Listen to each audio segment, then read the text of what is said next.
Hello అండి. మనకెప్పుడైనా cold గానీ, ఫీవరిష్‌గా ఉన్నప్పుడు ఏమీ తినాలనిపించదు గదండీ! ఆ టైంలో ఒక్కసారి ఈ బెండకాయ పులుసు ట్రై చేయండి. ఖచ్చితంగా మన నోరు మంచిగా అయిపోతుంది. చాలా ఈజీగా చేసుకోవచ్చండి. ఈ పులుసు కొంచెం కారంగా, పుల్లగా, మైల్డ్ స్వీట్‌గా ఉంటుందండి. ఫస్ట్ పోసు వేసుకోవాలండి. పోసు వేసుకున్నాక అందులో ఆనియన్స్, చిల్లీస్ వేసుకోవాలండి.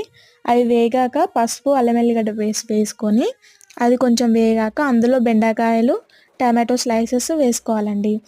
అవి కొంచెం మగ్గాక అందులో కారం, ఉప్పు, ధనియాల పొడి, జీలకర్ర పొడి వేసుకొని అది కొంచెం వేగాక అందులో చింతపండు రసం వేసుకోవాలండి.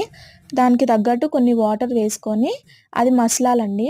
మసిలాక అందులో శనగపిండి స్లర్రీ చేసుకొని వేసుకోవాలండి. వేసుకున్నాక కొంచెం షుగర్ వేసుకోవాలండి. అంతే అండి, రెడీ అయిపోతుంది.